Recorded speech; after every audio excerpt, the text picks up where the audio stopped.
Ya hemos esperado mucho. Estoy bajando un ejemplo de lo que vamos a hacer hoy para que tengan alguna idea. Seguramente estas técnicas de estudio ya las vieron con algunos maestros en prepa. Inclusive había maestros en química que usaban esos, este que bajé sale muy borroso. A ver, pues todos. Bueno, para que tengan idea. Bueno.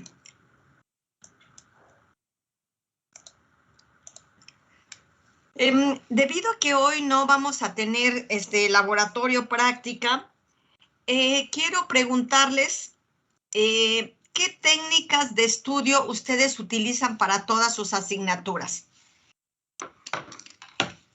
Eso lo abordan mucho en tutorías. ¿Ustedes están llevando tutorías ahorita en fitotecnia? Sí, profe. Sí, profesora. ¿Quién es su tutor?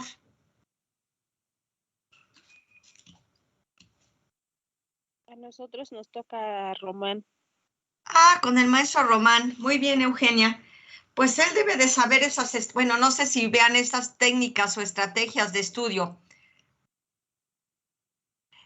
Muchas veces, cuando nosotros tratamos de estudiar, no para un examen, sino para aprender, a veces no sabemos qué hacer con tanta información y nos perdemos. Y ahorita, pues, por la manera en que estamos impartiendo las clases, pues creo que esto se acentúa mucho más porque de manera presencial, pues uno con el pizarrón puede hacer muchas estrategias, puede aplicar algunas técnicas para mejorar el aprendizaje, es decir, para adquirir el conocimiento, para construir el conocimiento. Fíjense, antes, ¿qué es lo que se buscaba? Hace 20 años, hace 30 años. Pues decían que era el aprendizaje, para empezar, era un proceso enseñanza-aprendizaje. Es decir, que ahí estaba involucrado tanto el profesor, y pongo entre comillas profesor, y el estudiante. Hace 30, 40 años, pues lo que más privaba en los planes y programas de estudio, en las asignaturas, en los programas de asignaturas, los objetivos. Sin embargo, a partir de nuevas tecnologías, nuevos estudios, nuevas investigaciones en pedagogía, etc., esto se ha ido modificando. Seguramente el maestro Román se los ha platicado. Ya no priva tanto el que sea un proceso enseñanza-aprendizaje, donde el profesor es el que tiene la función principal en este proceso, o tenía, mejor dicho, en ese entonces, la función principal de ese proceso, la enseñanza, y el alumno le tocaba aprender. Se manejaba el concepto de transmisión de conceptos, de conocimientos, transmisión, fíjense, o sea que el profesor era el encargado de transmitir conocimientos al alumno. No me pregunten por qué razón, sin embargo, bueno, se ha visto, se ha modificado todo esto de acuerdo a estudios. Antes el alumno tenía una actitud pasiva frente a un método de enseñanza, aprendizaje, llamémosle convencional o tradicional. ¿Alguien podría decirme o se imagina en qué consistía? Porque pues yo creo que ustedes todavía no nacían. Sigue privando en muchas escuelas, sigue privando en muchos niveles, principalmente en primaria, en secundaria. En nuestra prepa ha cambiado mucho porque muchos de los maestros han llevado cursos, diplomados, por gente que venía de Ica, de Costa Rica, gente que venía de Cuba, gente muy preparada y gente del país también. Entonces, en prepa es donde más se ha aplicado. y ahora lo han retomado muchos maestros de licenciatura y de posgrado. Pero yo les preguntaba, ¿saben cómo era este método tradicional o convencional? De acuerdo a lo que les estoy platicando. ¿Han leído algo? ¿Han tenido alguna experiencia así? No. Iban 42 alumnos asistentes. Bueno, pues se concretaba casi a lo que estamos haciendo ahorita. Nada más que ahorita pues está peor porque es de manera virtual, pero en donde el maestro es el que expone, el que da la información y el alumno nada más se concreta a escribir, escribir, escribir y ahora pues a ver los programas que les enviamos. O sea, una actitud pasiva. El alumno pues casi no trabajaba. Y entonces para aprender, ¿qué hacía? Entre comillas, aprender, pues memorizaba. Inclusive a mí me tocó un tipo de enseñanza parecida en la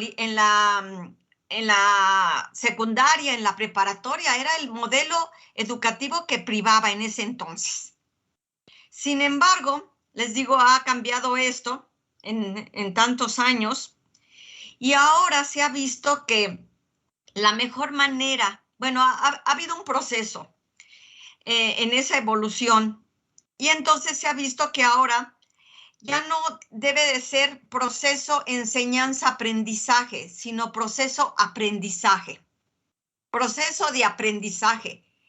Ya no va a ser transmisión de conocimientos, sino construcción. Ya no va a ser un proceso de enseñanza-aprendizaje, sino ahora nada más de aprendizaje. ¿Y qué es lo que nos vamos a llevar? Un aprendizaje significativo. Un aprendizaje significativo. Quiere decir que ya no vamos a memorizar, que el profesor ya no va a ser entre comillas profesor, va a ser un docente, va a ser un orientador del proceso de aprendizaje, de un aprendizaje significativo en el estudiante. Y hay muchas técnicas para lograr esto. Por ejemplo, si nosotros queremos construir el conocimiento a partir del docente que es un guía, un orientador, pues la responsabilidad es de ambos. Pero ¿a quién le interesa más construir el conocimiento más que al profesor o al docente? Pues al estudiante, porque ustedes saben que lo que memorizamos, pues al ratito se nos olvida. En cambio, si estamos aplicando ese conocimiento, no se nos va a olvidar. ¿Qué les diré? ¿En qué año estaríamos? Hace 30 años, pues todavía no había el PowerPoint. Todo era pizarrón, ¿sí? No había los cañones para transmitir la información a través de la computadora. Era todo muy, muy diferente ahora. Y cuando yo me enfrenté por primera vez, después de que hice el doctorado, pues ya en el doctorado ya había computadoras, porque me acuerdo que fue captura. Cuando hice la maestría, todavía fue en máquina de escribir mi tesis. Me acuerdo que le pagué a una secretaria en la UNAM para que me la capturara en tesis, me la escribiera en máquina de escribir. Entonces, fíjense, bueno, afortunadamente me ha tocado muchos cambios, pero eso nos ha ayudado a aprender, a poder comparar, a mejorar. Entonces, cuando yo aprendí PowerPoint, pues tomé un curso, pues era la novedad, que Word, Excel, PowerPoint, todo eso, ¿no? Pero nos daban el curso y pues ahí quedaba todo. O sea, cuando yo me empecé a enfrentar a ya hacer presentaciones en congresos, etc., entonces sí fue más complicado. Y ahí es donde yo logré un aprendizaje significativo y una capacidad. Ahora ya lo que priva es no nada más llegar al estudiante a la adquisición de aprendizaje significativo, sino a la adquisición de competencias. ¿Cómo se logra una competencia? Diane, ¿puedes cerrar tu cámara, por favor? ¿Cómo se llega a una competencia? Pues una competencia se llega a partir de la adquisición del aprendizaje significativo y su aplicación a través del conocimiento de un fenómeno. Entonces, ya hay algunas carreras, algunas asignaturas en nuestra universidad que se llevan por generación de capacidades. Pero volviendo al ejemplo, pues yo no aprendí PowerPoint hasta que no adquirí esa competencia, hasta que no me enfrenté a manejarlo, utilizarlo, hacer mis presentaciones para congresos, que era la primera vez como se usaba, y después en la impartición de clases. ¿A dónde quiero llegar? A que para adquirir ese aprendizaje significativo y en un nivel más avanzado, una competencia, hay estrategias de estudio para evitar la memorización, para razonar un poco más, para lograr una mejor comprensión de los conceptos que se vean en cada asignatura. Entonces, yo les preguntaría, a ver, la compañera que le pedí, por favor, que cerrara su cámara, que no estaba enseñando el techo de su estudio. Sí, ¿Cómo se llama? A ver, chica, ¿usted cómo estudia para un examen? ¿Qué hace? A ver, platíquenos. Pues depende. Bueno, si es de matemáticas, pues repaso los apuntes y pues más que nada resuelvo ejercicios. A ver, fíjense, a ver, explícanos. Repaso los apuntes y hago ejercicios. A ver, qué hace? A ver, díganos. Primero leo todos los apuntes para más o menos ubicarme o acordarme un poco de lo que, por ejemplo, si ya pasó un mes, pues como para acordarme un poco de lo que vimos al principio.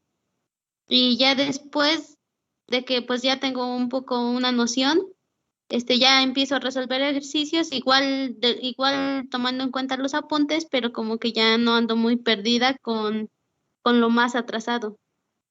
Bueno, efectivamente, física, química y matemáticas, hay que hacer ejercicios, sobre todo las de preparatoria, la química de prepa, la física de prepa, igual las matemáticas. Y las matemáticas o estadística, pues hasta en la licenciatura, en el posgrado, hay que hacer ejercicios. Eso no se lee, como les digo a mis estudiantes, acostado en la cama, como si fuera novela, leyendo el libro. Pues no, eso hay que hacer ejercicios. Hay que adquirir la capacidad, ¿sí?, de resolver una ecuación de primer grado, de segundo grado, por simultáneas, etc. Entonces, ejercicios. Pero si fuera, por ejemplo, una asignatura como biología, como ahorita bioquímica, como algunas materias humanísticas, como otras de agricultura, ¿qué hacen? Toman apuntes, correcto. ¿Y luego qué más hacen? ¿Cómo manejan tanta información? A ver, ¿quién me contesta?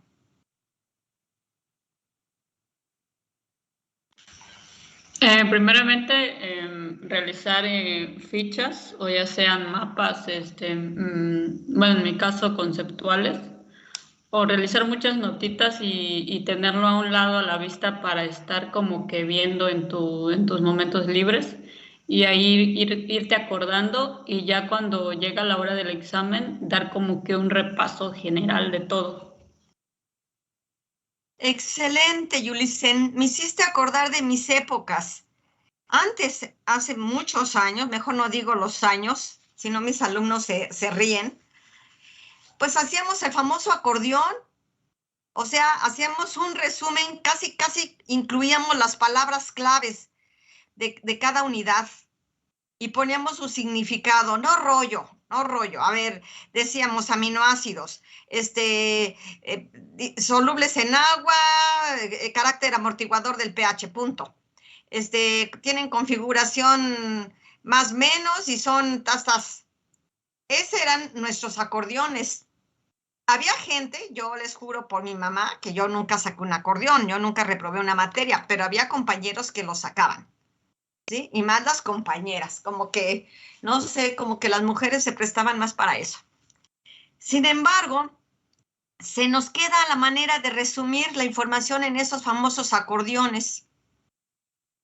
Y ahora hay muchas técnicas para repasar y no tener que sacar el famoso acordeón. Ya sé que hasta en el celular ahora pueden copiar, ¿sí? Mis alumnos, y ahí me dirán, pues la maestra es muy payasa. Cuando tenemos examen, todos dejan sus mochilas y sus celulares en el escritorio. Porque se pueden pasar las respuestas, porque pueden encontrar las respuestas, etc. Y no estamos evaluando esa habilidad, ¿verdad? Entonces, a donde quiero llegar yo es a lo que acaba de mencionar Yulicen.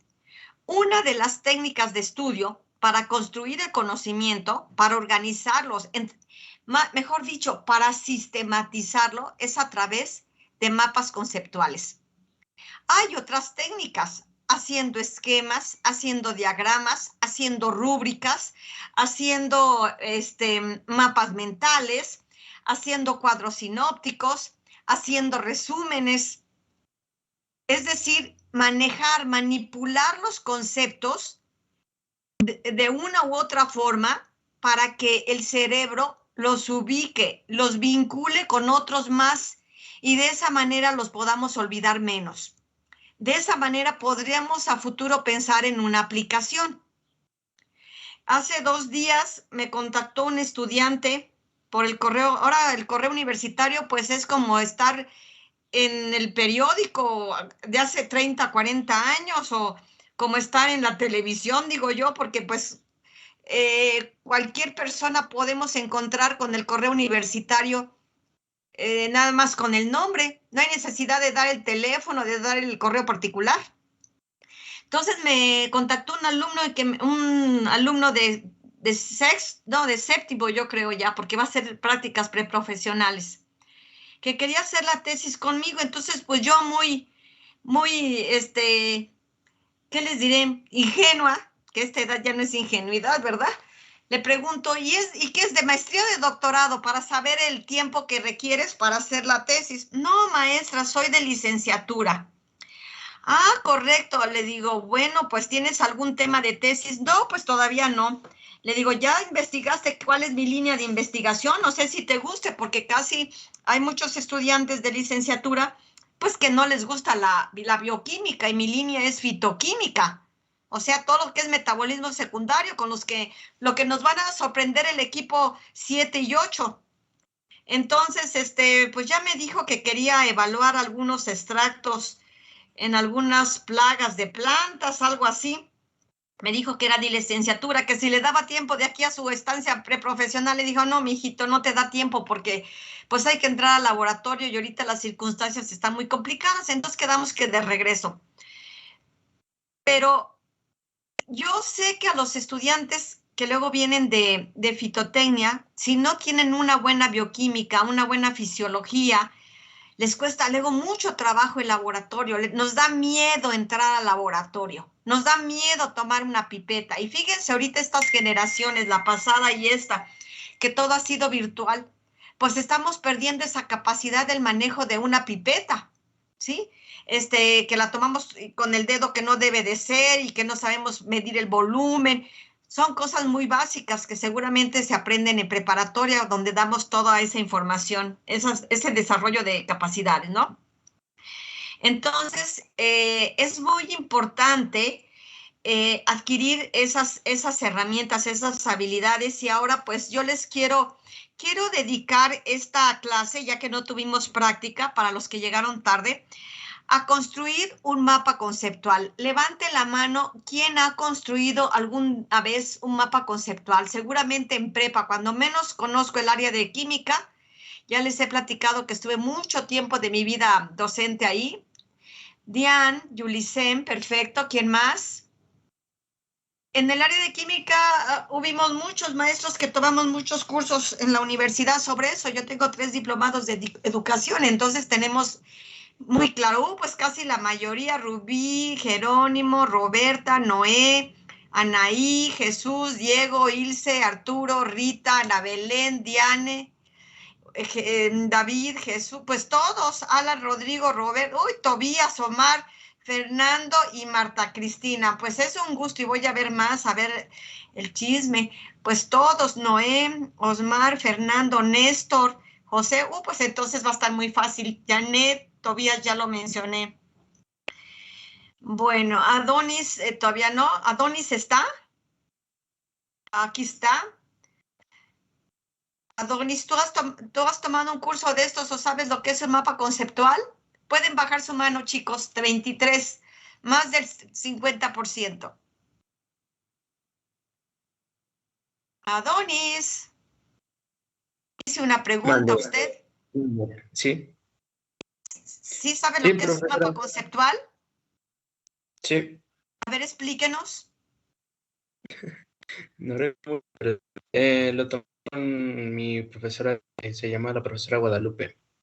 ¿De qué nivel y de qué área?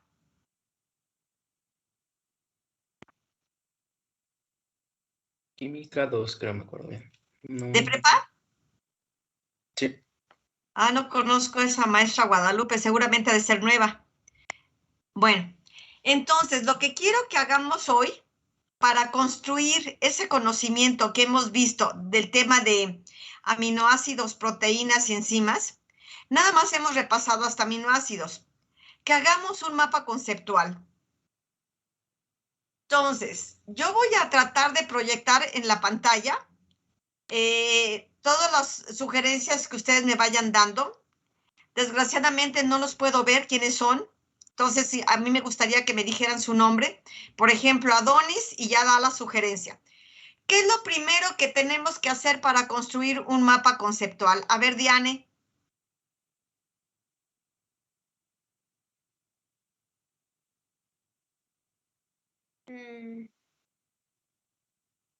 Pues el título, pensar el título.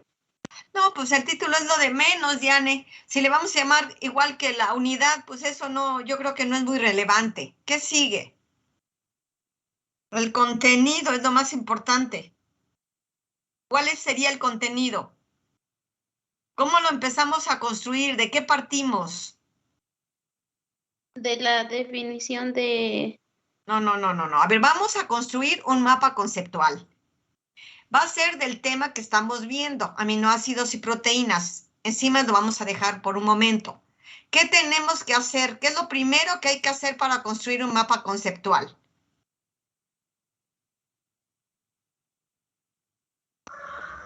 Los cuadros, profe, y ir separando en este caso aminoácidos y proteínas, que sería como que nuestra estructura del mapa. A ver.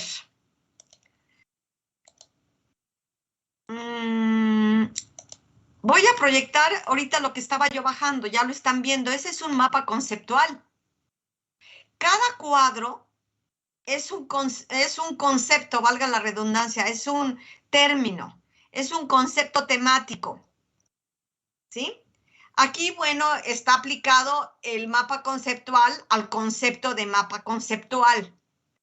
Entonces, si nos damos cuenta, cada cuadro, puede ser un cuadro como en este caso, puede ser un círculo, enmarca al término, al concepto que queremos vincular con otros conceptos, que queremos ver cómo interactúa. Y estos conceptos se unen a través de flechas. Vean el sentido de las flechas. Y luego entre las flechas hay unas palabras.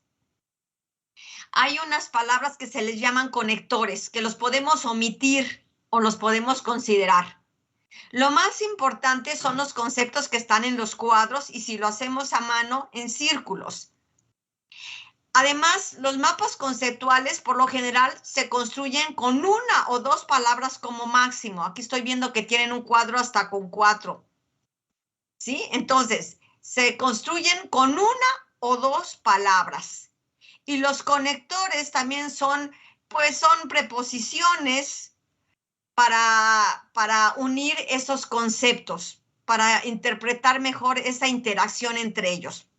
Un mapa conceptual, a diferencia de un mapa mental, el mapa mental se presta más para un nivel, ¿qué podríamos decir? De kinder, de primaria, en donde hacemos dibujitos, pegamos cosas alusivas a los conceptos que se manejan en el mapa mental. Nosotros no vamos a llegar a un mapa mental, ¿verdad? Más que nada conceptual. Entonces, aquí yo tengo un ejemplo. No sé si vean en la pantalla, en la parte inferior hay otros ejemplos. Entonces, ya más o menos saben de qué se trata. Me voy a salir de aquí.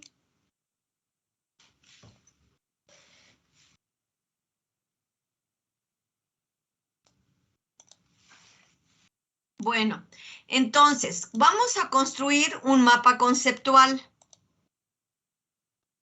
Ese mapa conceptual, para construirlo, reitero la pregunta que yo estaba dirigiendo al inicio.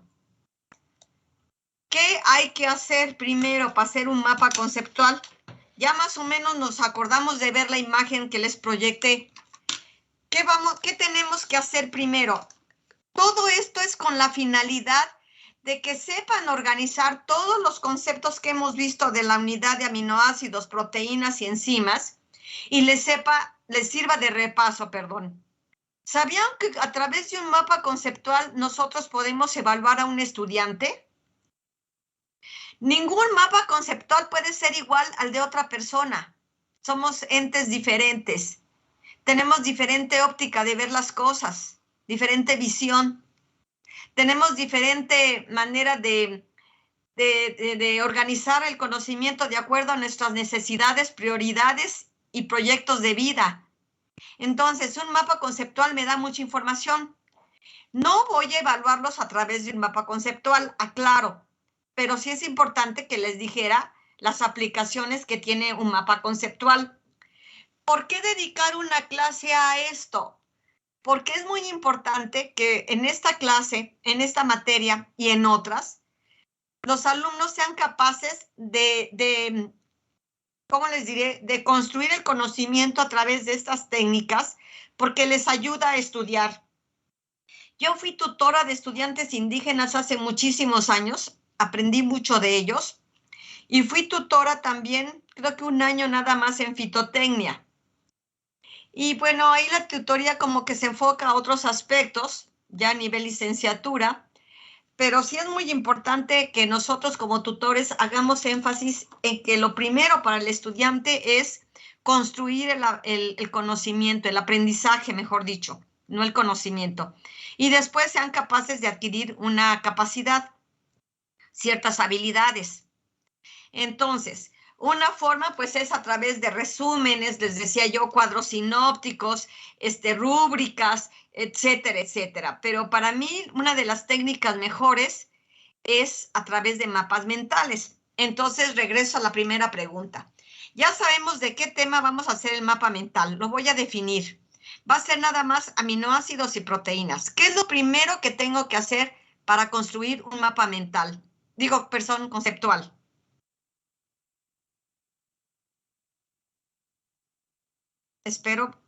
Espero respuesta. ¿No escuché? ¿Me escucha? Ahora sí. En mi caso, bueno, lo primero que yo hago es un borrador en mi libreta, tomando en cuenta de qué voy a hablar y todo eso. Pero a ver, ¿en qué consiste un borrador? ¿Me quedo igual? Por ejemplo, ahí checo cuántos cuadros voy a usar, qué palabras voy a usar como conectores y todo eso para que después lo pase en mi computadora o lo haga en mi computadora. Bueno, ¿quién está hablando? Iridian, profa. Iridian, en parte tienes razón. Fíjese, hay tanto ahora en internet, hay programas para hacer mapas conceptuales, mapas mentales. Pero a mí me gusta que los hagamos de manera manual. Creo que ahí tenemos más libertad y no necesitamos tener un tutorial para aprender eso. Entonces, vamos a hacer un mapa conceptual de aminoácidos y proteínas. Ese es el tema que vamos a estudiar. Ahora, ¿qué necesitamos? Pues necesitamos un listado de conceptos. ¿Cómo los vamos a vincular? Entonces, ahí sí voy a requerir de su ayuda. A ver, ¿me empiezan a dictar, por favor? ¿Qué palabras podríamos usar que se vinculen con estos términos? ¿Qué conceptos? Entonces, yo primero empezaría con aminoácidos. ¿Qué más? Proteínas. Mis alumnos están mudos. Péptidos. ¿Qué más? A ver, los especialistas en estos temas, que son los que ahorita nos sorprendieron con sus exposiciones, ¿qué conceptos se vinculan a aminoácidos, proteínas y péptidos? Estructura, profe. Cadena.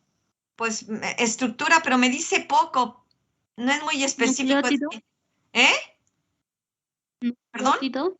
¿Perdón? Nucleótidos. Pero nucleótidos no tiene que ver para nada ahorita con aminoácidos y proteínas, es otra unidad. Metabolitos, profe. No, a ver, creo que no he sido clara. Aminoácidos. Entonces, aminoácidos, ¿qué tengo que ver?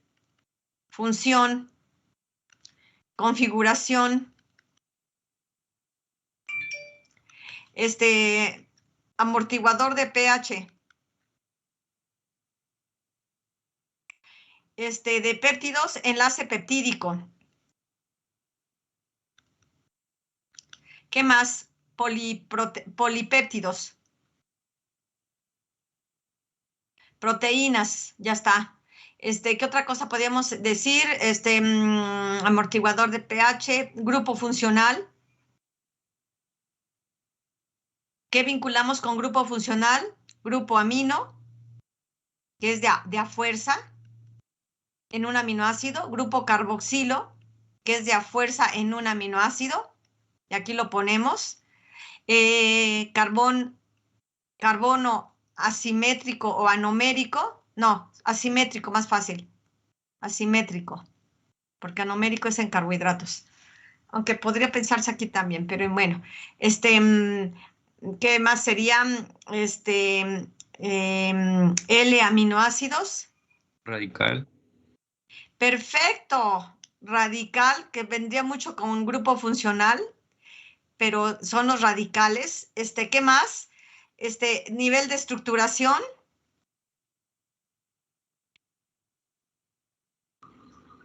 Enzima rubisco, que es una proteína. Glutatión, que hablaron de él, que es un péptido. Nivel de estructuración primario. Secuencia de aminoácidos. Fíjense ya todo el listado de conceptos que estamos viendo. Entonces, ¿qué es lo que estamos haciendo implícitamente? Ya desde ahorita ya estamos ejercitando nuestra mente en identificar conceptos vinculados con este tema.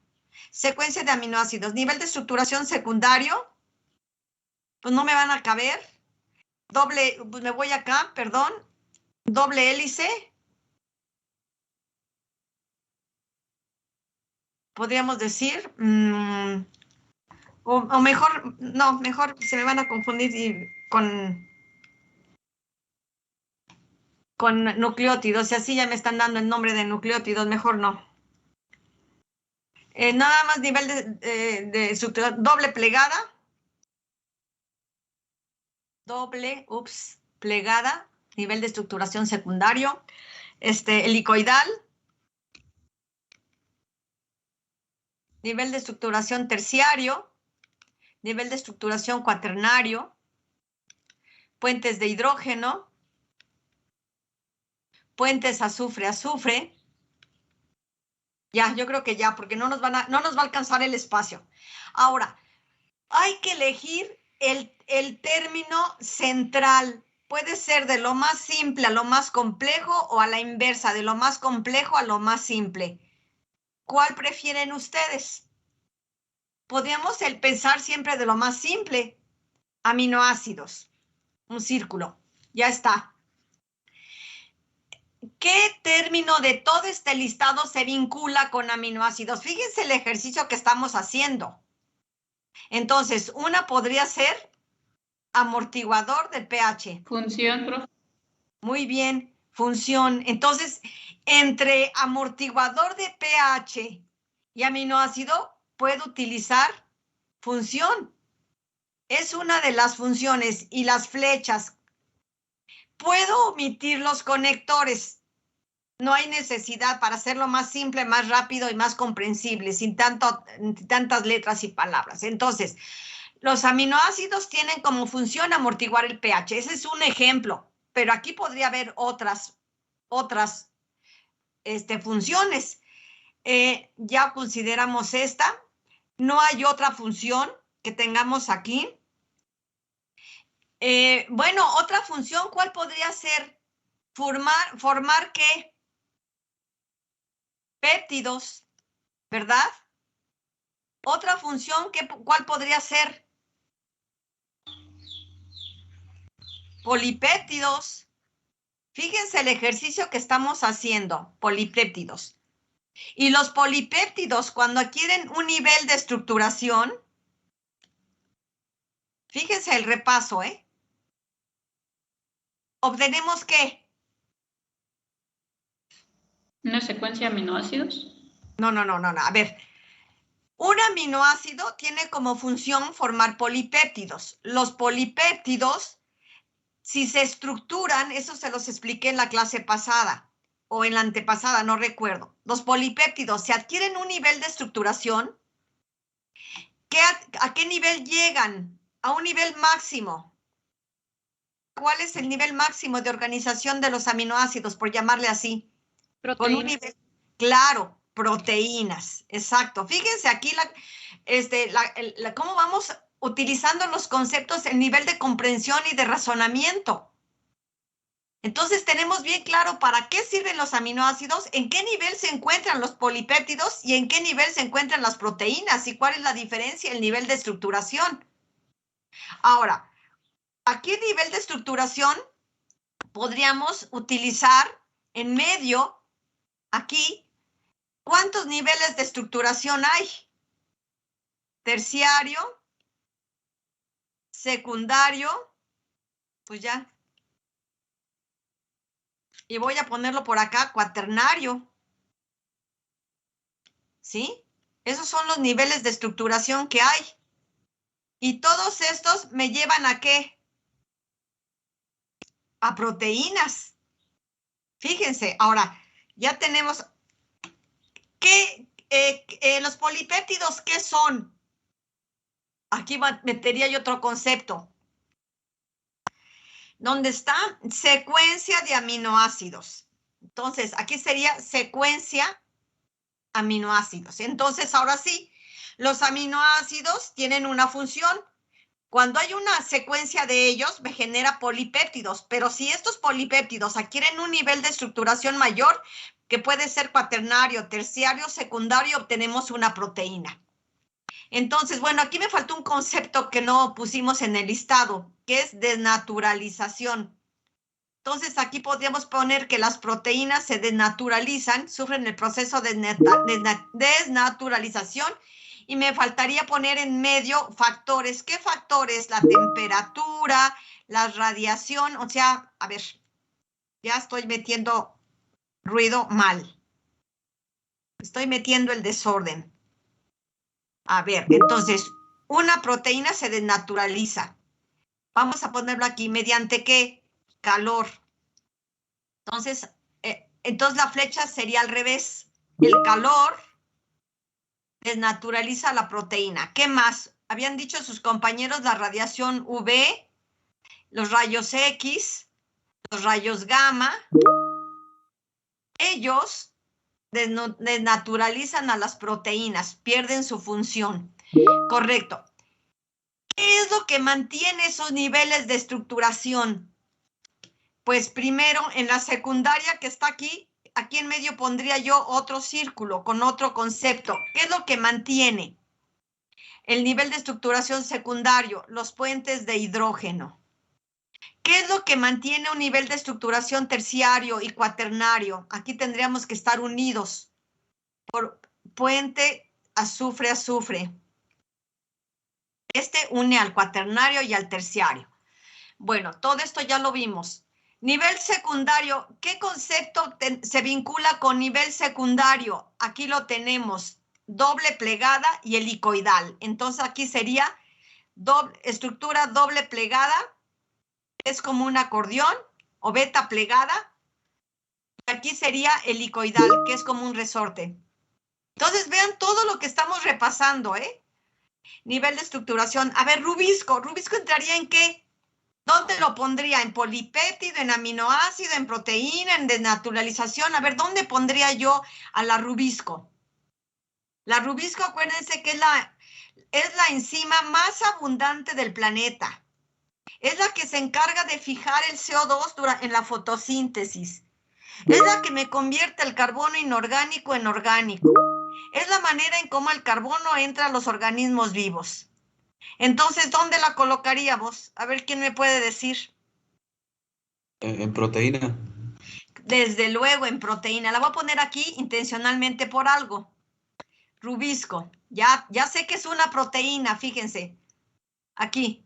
Ahora, ¿qué nivel de estructuración tendrá esta? Entre más complejas son las proteínas, mayor es el nivel de estructuración. En otras palabras, entre mayor función enzimática tengan, mayor es el nivel de estructuración. Entonces, con eso ya puedo yo decir, la rubisco será un nivel de estructuración cuaternario, terciario, secundario o primario. Pues cuaternario, entonces lo vinculo a cuaternario, ¿sí? Es una enzima muy, muy importante y es la que más se encuentra en todo el planeta en cantidad. Entonces ya tengo claro, fíjense todo lo que estamos repasando. La rubisco, entonces, es una proteína que tiene un nivel de estructura cuaternario. Luego sigue el glutatión. ¿Alguien me puede decir qué es el glutatión?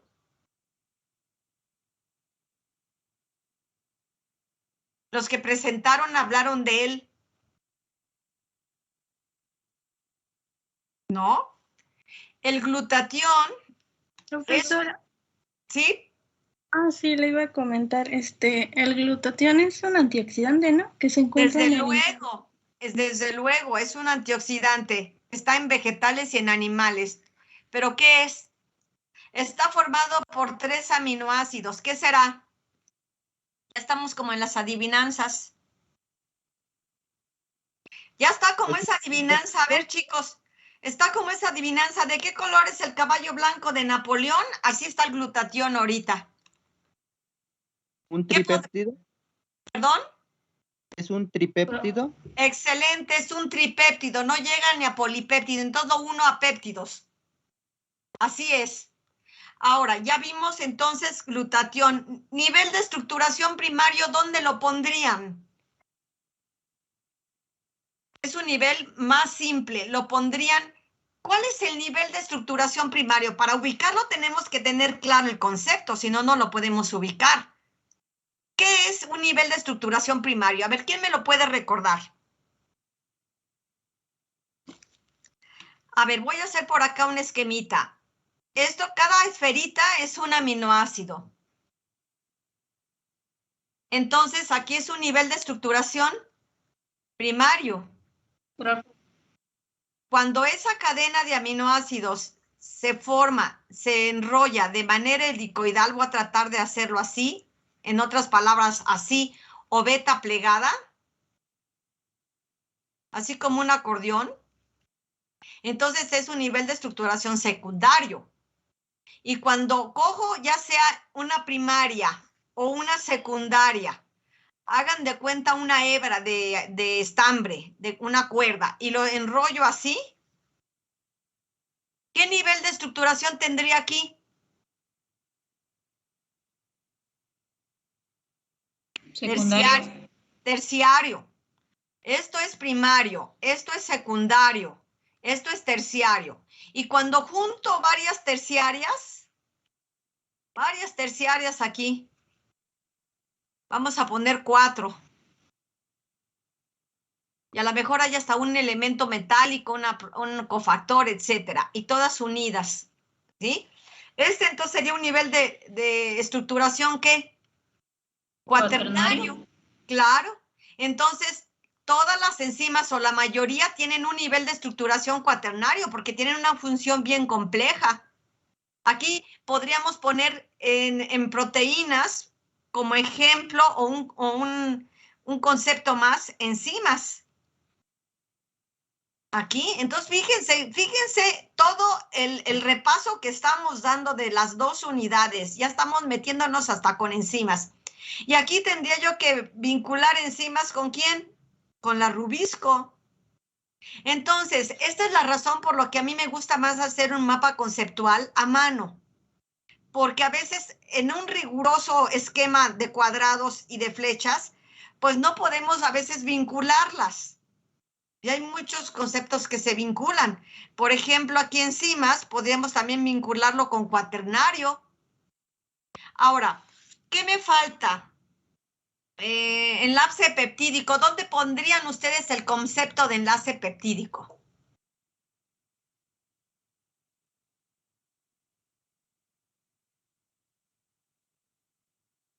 Ahí no tenemos entonces claro qué es un enlace peptídico. Dudamos. Un enlace peptídico es el que une a cada aminoácido. Este es un enlace peptídico, este es otro, este es otro, este es otro. Entonces, ¿dónde lo pondríamos?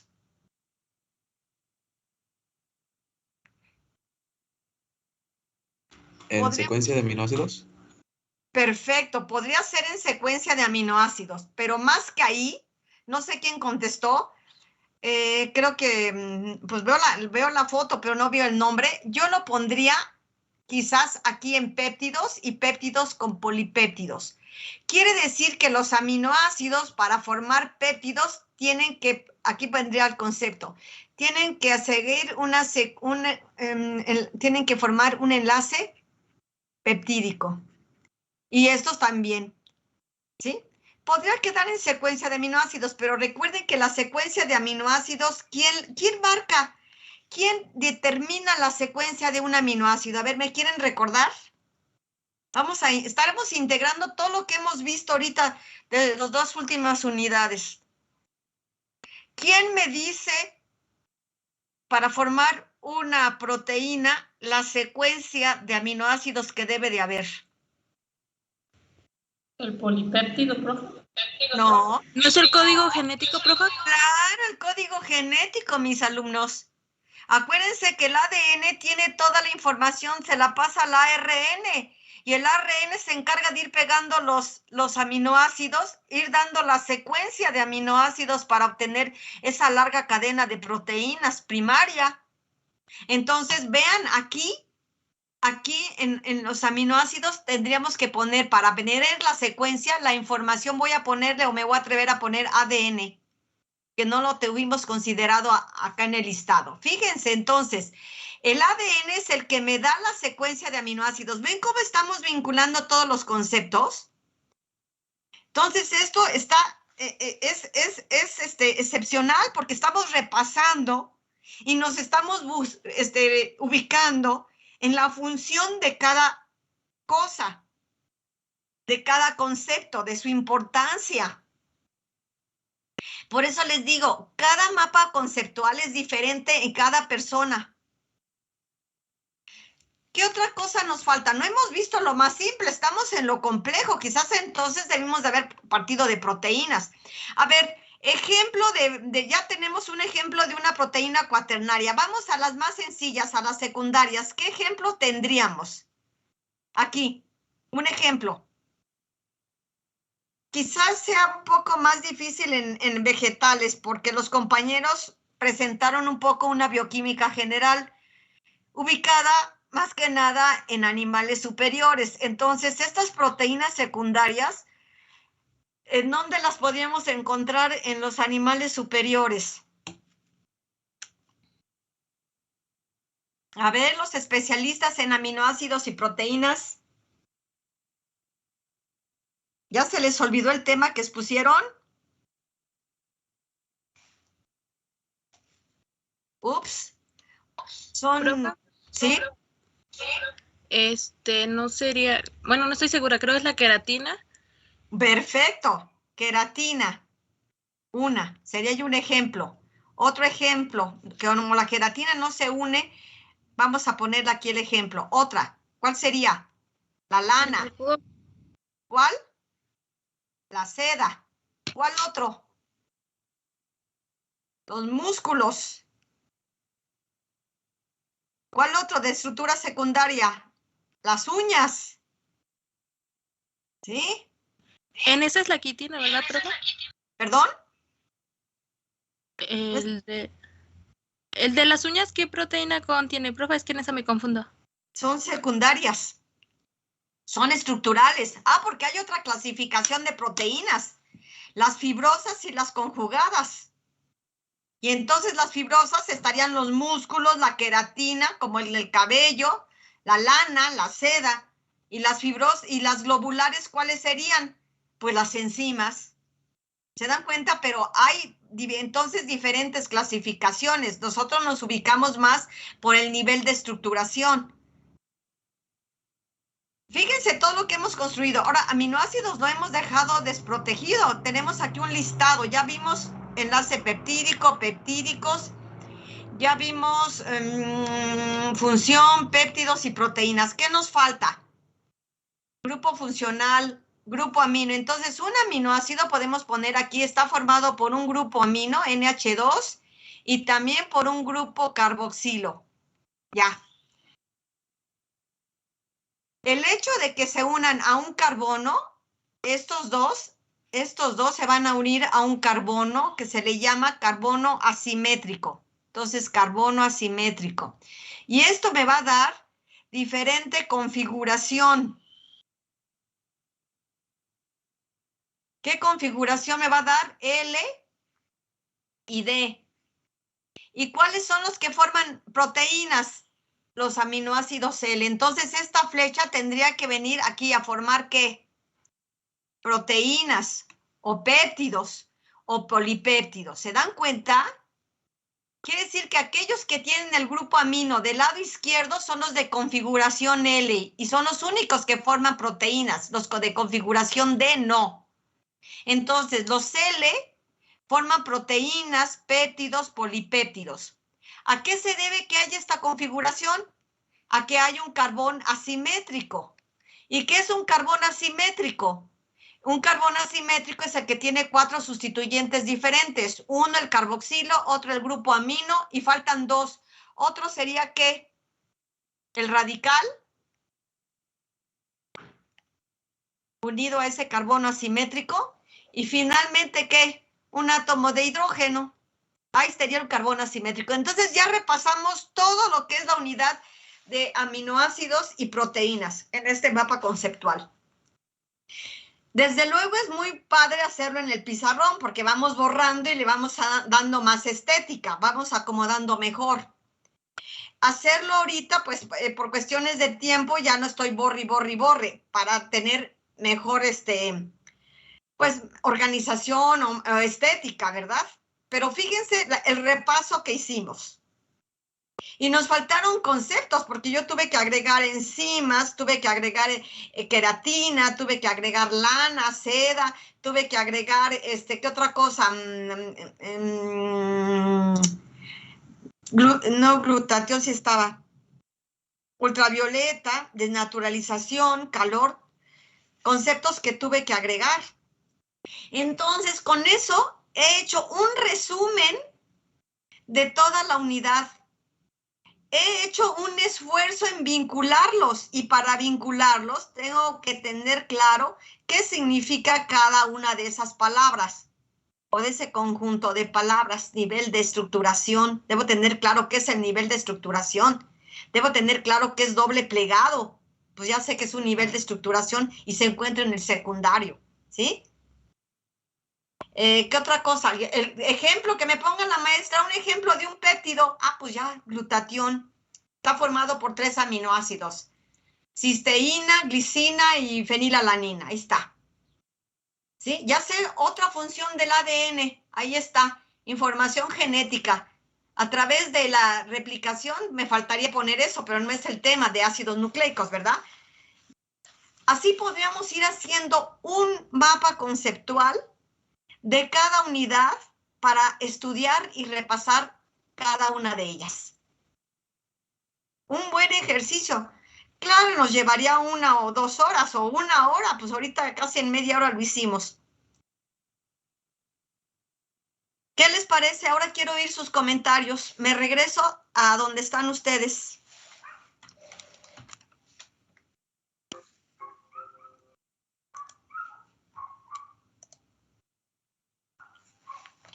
A ver, ahora quiero que ustedes hablen. Pues Pocas de mi veces. parte creo que es un poco más fácil de asimilar la información, profa. ¿Cómo? ¿Cómo, Ana Belén? Sí, o sea, partiendo como que de las cosas importantes de cada tema, como lo vimos en el mapa, que puede ser, no sé, función, clasificación o ejemplo. Claro, porque fíjense, si nosotros queremos estudiar en las presentaciones que nos dieron sus compañeros, pues tenemos que estarlas repase y repase y repase, porque es un mundo de información. Pero el esfuerzo que hacemos, el esfuerzo que hace nuestro cerebro en rescatar los conceptos fundamentales, vincularlos. Para vincularlos debo tener bien claro cada concepto. Si no, no lo puedo ubicar. Por eso les digo que un mapa conceptual también puede servir para calificar a una persona, a un estudiante, para evaluar. Porque si está mal ubicado un concepto, quiere decir que el estudiante no entendió ese concepto. ¿Me explico? ¿Cómo ven?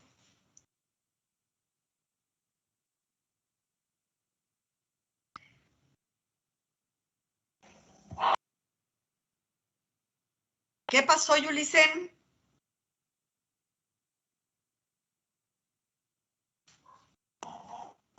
No, profe, en mi opinión sí está para mí muy buena ese tipo de aprendizaje porque ahí te das cuenta realmente de lo que sabes y de lo que aprendiste y en todo caso no te acuerdas de algo, aún tienes esa oportunidad de recurrir a leer un poco más y que te quede como que más claro cada concepto. Pero mira, Yulicen, realmente estas generaciones de ahora tienen toda la información en el celular, en la computadora.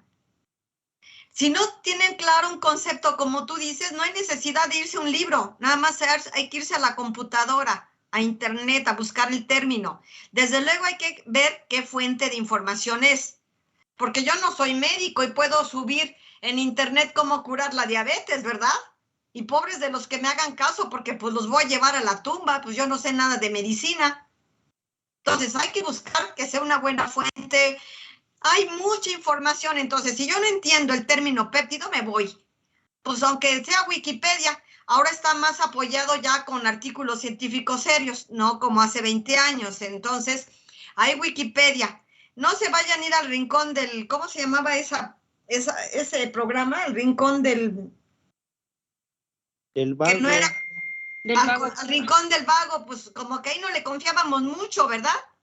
Pero si nos vamos a Wikipedia, al final de cada tema ya viene bibliografía, cosa que antes no había. Entonces eso da más confiabilidad.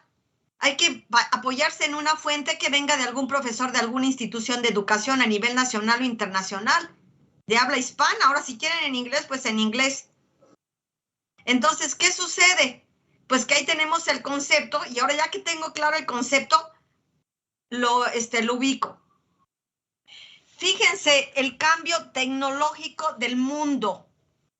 Fíjense el cambio tecnológico del mundo. A mí cuando hace 20 años llegué a leer en una ocasión, no, que cada quien va a tener su teléfono personal, me generó una interrogación que no lo podía yo creer. Ay, dije, ¿cómo? Cada quien va a andar cargando su paquete en la bolsa del teléfono que era tan grande hace 30 años, un aparatote. ¿Quién me iba a decir que en un cuadrito de qué? De 5 por 10 centímetros ahí iba a traer la computadora, el teléfono, internet, cámara fotográfica y por no decir más. Vean el avance tecnológico. Entonces, por eso tiene que cambiar la forma de estudiar, la forma del aprendizaje significativo. Ya no es enseñanza-aprendizaje. Ya no se tiene el alumno que apoyar en el maestro. Tenemos que enseñarlos a ser autosuficientes porque la vida es un aprendizaje. No, el aprendizaje no se va a acabar nunca. Hasta las gentes mayores de edad, nuestros abuelitos están aprendiendo. Bueno, yo todavía ya no vive ni mi papá sí, pero mi mamá no. Pero todavía están aprendiendo. Mi papá tiene 92 años. Y fíjense la limitación. Él fue alpinista. Él fundó en Puebla la primera sociedad de alpinistas de Puebla para subir al Popocatépetl. Entonces ahora le dijeron unos señores que pues que lo admiran, que escribiera un libro sobre eso. Todas sus experiencias en el Popo, fue a subir al volcán más alto, a la montaña más alta de América del Sur. ¿Alguien sabe cómo se llama? Por cultura general. El Aconcagua, que está en Argentina. Entonces le dijeron que escriba un libro. ¿Qué quiso hacer mi papá? Pues dijo, lo voy a escribir en una máquina de escribir. ¿Qué pasó? Ya no hay máquinas de escribir. Conseguimos una con mi prima, pero no, ya no están las cintas para las máquinas de escribir. ¿Qué hicimos? Le compramos una tableta. Pues pobre de mi papá, no puede usarla. Ya el pensamiento crítico, el pensamiento de aprendizaje ya cambió a esa edad. Y sin embargo lo intenta. Él, bueno, ya lo enseñamos a comunicarse con celular y le cuesta mucho trabajo. Claro, él no whatsappea como decimos nosotros, ¿verdad? Apenas lo usa como un teléfono. Pero la vida es un continuo aprendizaje, jóvenes. Entonces tenemos que enseñarlos a ser autosuficientes. ¿Por qué? Porque no crean que nada más van a aprender durante su carrera, durante su posgrado, si estudian posgrado. Van a aprender en su vida futura a ser padres, a ser parejas, a ser mejores hijos, a ser mejores profesionistas, a ser mejor seres humanos. Y todo eso es un aprendizaje. Van a decir, ay, la maestra cuánto rollo hoy, no preparó la clase y por eso nos está diciendo todo esto. No, es que está bien que de vez en cuando el profesor, que ya no es profesor, sino es pues un docente, un orientador, un guía del aprendizaje, les haga ver esto. Y se los digo yo porque me ha tocado, gracias a Dios, ver muchas tecnologías. Les digo, cuando yo me imaginaba que el teléfono iba a ser así, cuando me imaginé que las clases iban a ser virtuales como ahora. Y hace un año todos los profesores de la universidad y del mundo tuvimos que manejar muchas plataformas para generar este proceso. Pues ya nada más les dije, me tuve que ir a fitotecnia porque se me olvidó el curso de FOMS. Hice mi examen en FOMS y me tuve que ir a fitotecnia porque dije, no me vaya a fallar el envío o no les llegue a mis alumnos. Entonces me tuve que ir con Juan, ¿cómo se llama? Con Paco Domínguez. A ver, Paco, tengo esta duda. Y dice, maestra, no es la única. Todos los maestros han venido a preguntar. Pues sí, porque todos tenemos dudas. No nacimos con la computadora. Si a ustedes les cuesta trabajo, imagínense a nosotros. Yo veo los tesistas que van a presentar su avance de tesis y no saben cómo proyectar la pantalla y todo, y eso que tienen 20 años, 30 años. Imagínense nosotros. Entonces, es un continuo aprendizaje. Y para ese aprendizaje ustedes deben de ser autosuficientes y nosotros debemos de encauzarlos, ¿sí? Indicarles cómo lograrlo. Entonces, si yo no sé un concepto, me voy a internet. Me fijo en qué tipo de fuente es, la calidad, y ahora sí le hago caso y ahí repaso el concepto y como dice Yulicel, lo ubico en mi mapa conceptual. ¿Cómo ven?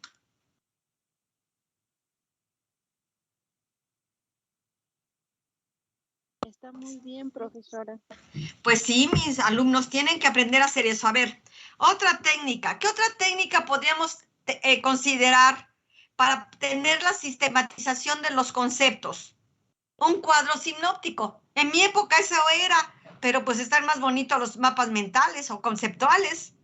Un cuadro sinóptico. Entonces tendríamos que decir, las proteínas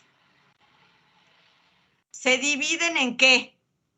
Están formadas por aminoácidos, por péptidos, aquí habría que cuestionarlo, y polipéptidos.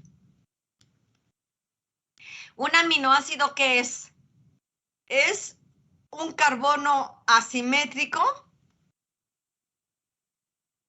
que tiene un grupo funcional carboxilo, que tiene un grupo amino, que tiene un radical R y un átomo de hidrógeno. Eso sería estructura. Una llave aquí, otra llave, función. ¿Cuál es la función? amortiguadores de pH, fuente de reserva de nitrógeno en vegetales. ¿Qué otra fuente? Sirve para formar péptidos y proteínas. Péptidos, ¿qué son los péptidos? Desde 2 a 10, según algún autor, aminoácidos. ¿Qué funciones tienen? Pues tienen un nivel de estructura, tienen una secuencia de aminoácidos, pues tienen muy poquitos. ¿Qué otra cosa podríamos poner? La secuencia de aminoácidos, ¿de qué depende? Pues aquí podríamos poner del ADN. Ejemplo de péptidos conocemos el glutatión. ¿Cuántos aminoácidos tiene? 3 aminoácidos, cisteína, híjole, creo que ya no me acuerdo, glicina y fenilalanina. ¿Qué función tiene el glutatión? Aquí le podríamos poner, va aquí, Función, ya lo dijo su compañera, antioxidante. Tanto en los animales, nosotros tenemos glutatión como los vegetales, todos. Antioxidante, ¿qué significa antioxidante? Que va a atrapar a los radicales libres. ¿Y qué hacen los radicales libres? Aquí vi otra flecha. Pues rompe membranas celulares. Profesora. Perdón, sí, dime. ¿Está proyectando? Sí, ¿no se ve? Bueno, a mí yo no veo nada. ¿Ahí no se ve? No, profe, no se ve. Pues no me decían, y yo iba solita. No se ve, profe. Yo iba solita. A ver, voy a tratar de subir el cuadro que ya medio escribí. Creo que es este. A ver, ¿ya lo ven? Entonces me sacó y no me di cuenta. Entonces, así estamos haciendo un cuadro sinóptico, ¿no? Entonces estaba yo en radicales libres, ya no se ve aquí abajo, entonces hago mi llave aquí. Radicales libres, ¿qué son? Destruyen membranas celulares, alteran la síntesis de ADN y de proteínas. Me voy con polipéptidos. ¿Qué son los polipéptidos? Más de 10 aminoácidos. ¿Qué son los polipéptidos? Una secuencia de aminoácidos. Esa secuencia de aminoácidos, ¿quién la establece? Pues también el ADN. ¿Qué más? Los polipéptidos tienen ¿qué nivel de estructuración tienen? Pues no tienen nivel de estructuración. Pero si los polipéptidos se estructuran, voy a abrir aquí una llave, nivel de estructuración. Tenemos ¿a qué? Llegamos a proteínas. De aquí, como ejemplo de proteínas, llegamos a las enzimas. La verdad me gusta más mapa conceptual, Es más claro, más ordenado, entre comillas. Pero bueno, de cualquier manera estamos obligando al cerebro a tener claridad de ubicación de cada concepto, a vincular un concepto con otro. ¿Me explico? Entonces, vean la importancia de utilizar estas técnicas de estudio, de aprendizaje. Lo tienen que usar, mejor dicho, no lo tienen. Cada quien es libre de hacer lo que quiera, pero yo sugiero que lo hagan en todas sus asignaturas.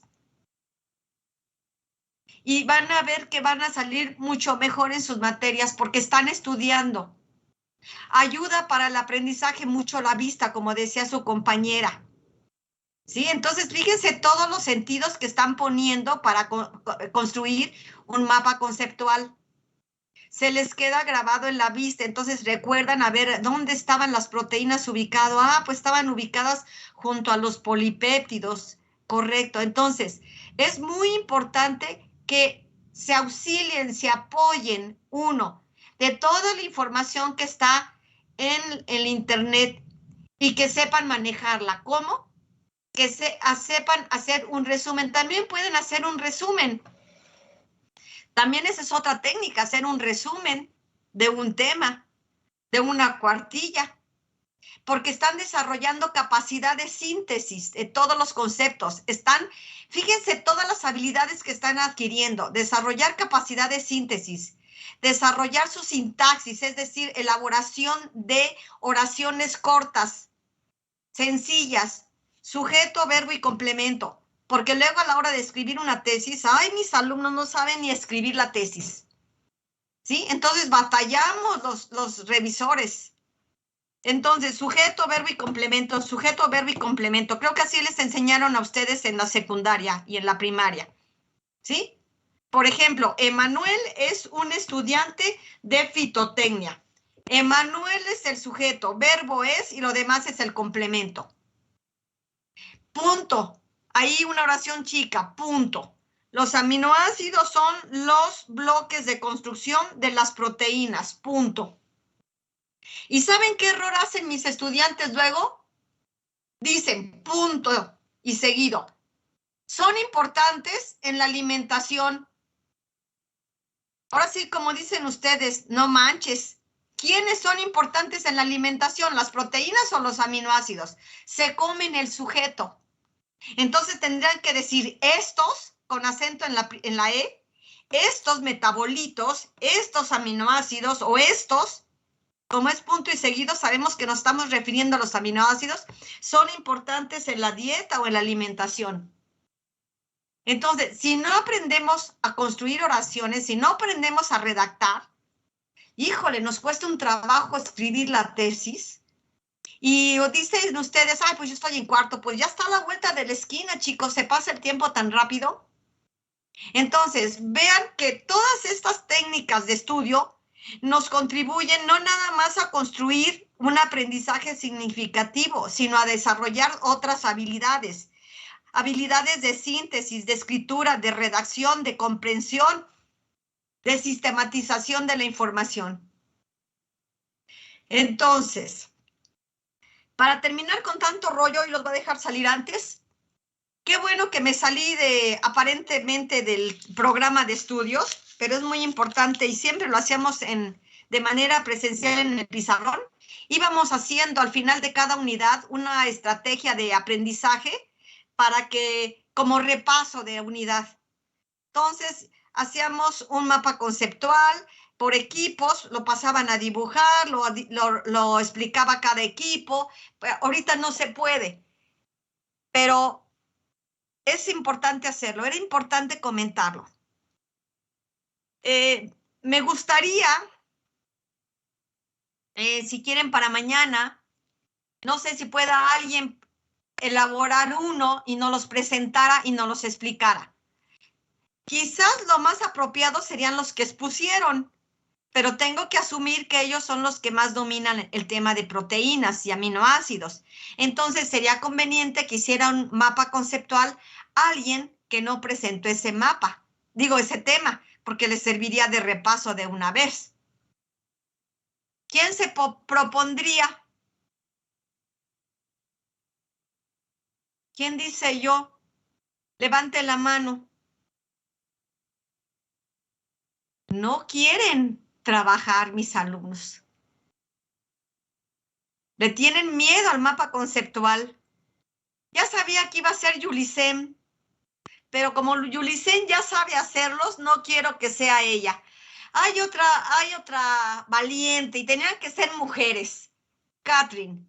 Catherine nos va a presentar mañana un mapa conceptual. ¿Lo haces a mano, Catherine?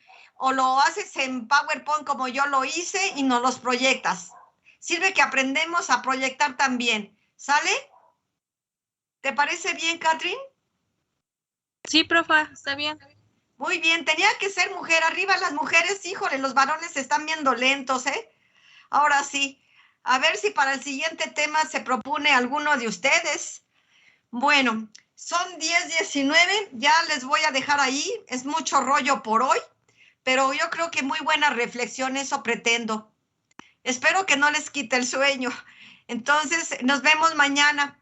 Vamos a ver cómo nos sorprende Catherine. Y Yulicen, te agradezco tu disponibilidad, pero hay que darle oportunidad a otras personas. Yo sé que tú ya lo sabes hacer y para los demás puede ser un reto. Si alguien más lo quiere hacer y después proyectarlo, me encantaría. Y más si es un varón, si es hombre. ¿Sale? Ahora, si otra mujer quiere, no hay problema. Podemos hacer ese repaso de aminoácidos. Y yo podría terminar el repaso también, pues, con el acostumbrado PowerPoint, ¿verdad? El estático PowerPoint, que la maestra nada más presenta y los demás estamos en forma pasiva, no en forma activa, contribuyendo, enriqueciendo. Los voy a dejar ahí, que tengan una buena tarde. Ya, pobre Catherine, ya le dejamos trabajo. Muchas gracias. Fue un placer acercarnos de otra manera que no fuera bioquímico con ustedes. Nos vemos. Gracias. Tengo 42 alumnos. Ya se aburrieron 2 y se fueron. Gracias. Voy a bajar la lista. Nos vemos. Gracias, Yulicen, por tu aplauso. Nos vemos. Adiós. Gracias, Eugenia. Adiós. Cuídense mucho.